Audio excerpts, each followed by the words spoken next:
Hello everyone, another week, another episode of The Word Made Fresh. I'm Reverend Jim Keep, the digital minister at the Riverside Church, and The Word Made Fresh, it's a weekly video Bible study and sermon prep resource where we look at an upcoming lectionary passage and we talk about it here, leave comments down there, and then we all use these ideas for our Bible studies that you're leading or the sermons you're preaching, or we just learn more and grow more in our own lives in faith.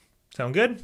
All right, this week we're sticking with the gospel text, and that keeps us in Matthew. Last week we were in Matthew, this week we're in Matthew. Hey, that's what the lectionary does. Matthew 22, 34 to 36. So we're only going to focus on verses 34 through 40. Let me grab my Bible.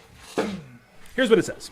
When the Pharisees heard that he had silenced the Sadducees, they gathered together, and one of them, a lawyer, asked him a question to test him. Teacher, which commandment in the law is the greatest? He said to them, you shall love the Lord your God with all your heart, and with all your soul, and with all your mind. This is the greatest and first commandment. And a second is like it. You shall love your neighbor as yourself. On these two commandments hang all the law and the prophets. There it is. That's what we're looking at.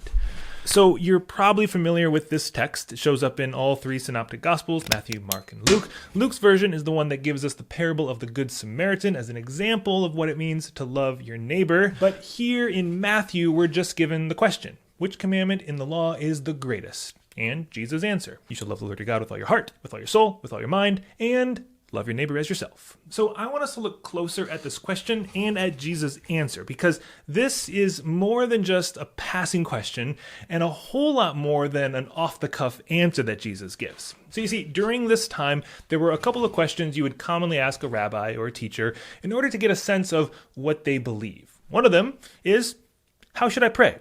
Teach me how to pray. Which, by the way, Jesus was asked, and his answer is what we know now as the Lord's Prayer. The Lord's Prayer is more than just like a prayer to memorize and repeat on Sunday, but it's a summary of all of Jesus' teaching. It's like a stump speech in his back pocket. Oh, more on that in a future episode of The Word Made Fresh. And the other question you would ask is, what is the greatest commandment? So you might be thinking there's all sorts of ways you could answer that question, because there are 613 commandments in the Hebrew Scriptures. So of all 613, which one's the greatest? But really, there's just two different answers. Because during this time, there were two dominant schools of thought on how to interpret the Torah. These were often called yokes, which gives whole new meaning to the time that Jesus says, my yoke is easy and my burden is light.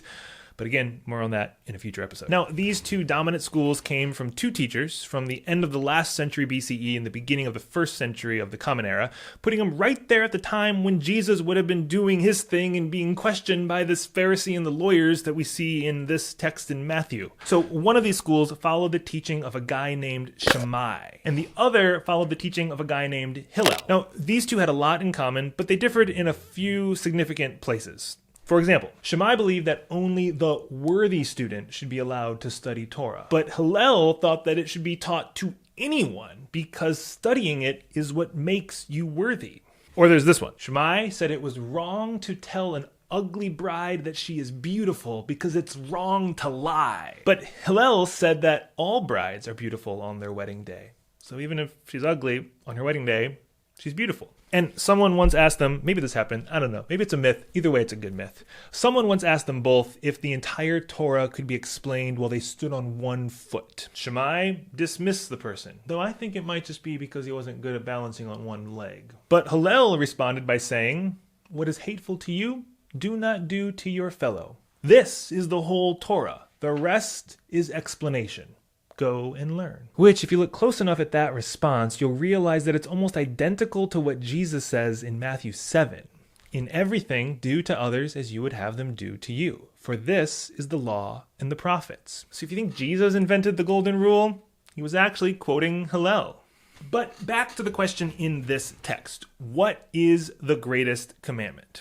As you might expect, Shammai and Hillel have slightly different answers to this. Now, just like Jesus' answer to this question, both Shammai and Hillel picked two commandments. Shammai said it is to love God with all your heart, with all your soul, with all your might, and remember the Sabbath. Now that's Deuteronomy 6:5 and Exodus 20 verse 8. And Hillel's answer to the question, well, he starts the same. Love God with all your heart, with all your soul, with all your might, and love your neighbor. Deuteronomy 6:5 and Leviticus 19:18. So both answers start with the same Deuteronomy 6:5, often known as the Shema, as it's the first word of this verse in Hebrew. Shema Israel, Adonai Eloheinu, Adonai Echad. Hear, O Israel, the Lord your God, the Lord is one.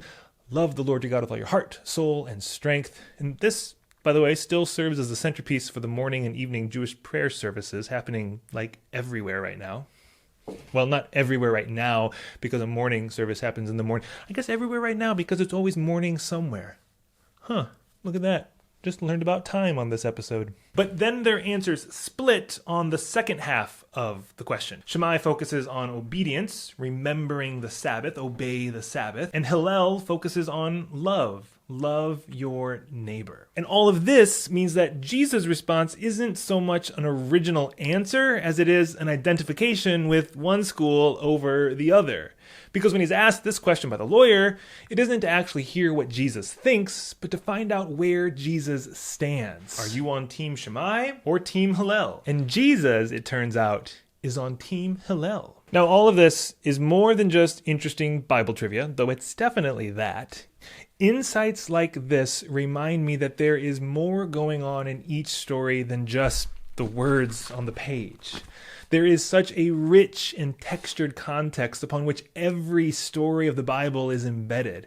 And if we just look at the surface, we not only risk misunderstanding what it says, but we risk missing out on the bigger picture entirely. I mean, it's totally fine to stare at a single tree, but it's important to know where and how it fits into the larger forest. And it's just interesting, I think, to see the partisan nature at play during the time of Jesus, which we still see all over the place in our world today. Now, it's not so much whether you follow Shammai or Hillel, but are you Republican or Democrat? Conservative or liberal? Evangelical or mainline? Coffee or tea? Mets, Yankees, Pepsi or Coke? We create these polarizations and force everyone to check a box based on the coded language in our response to all sorts of questions.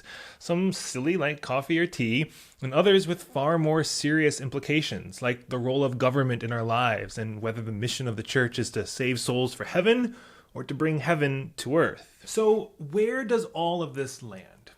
I think it's worth reflecting on the schools of thought that we find ourselves in. Because while you might think that your opinions are your own, they probably fit into some larger stream that you don't always know you're swimming in. But when we do stop to reflect on what we believe and why we believe it, we're able to be intentional with the ways our beliefs impact our actions and vice versa. And we can intentionally, rather than unconsciously, choose how we want to align ourselves and realize that these partisan boxes are never quite as clean-cut as we might think. So, as you're thinking about all this, leave a comment right down there with what all this brings up in you. Would you join Jesus in echoing Hillel's response to this greatest commandment question? Or are you on Team Shammai? And what are the schools of thought that you find yourself swimming in, and what does it mean for you to become more intentionally aware of the implicit and unconscious ideas that form your beliefs and actions? Leave your thoughts in a comment below, and we'll see you back here next week with another episode of The Word Made Fresh. I'll see you then.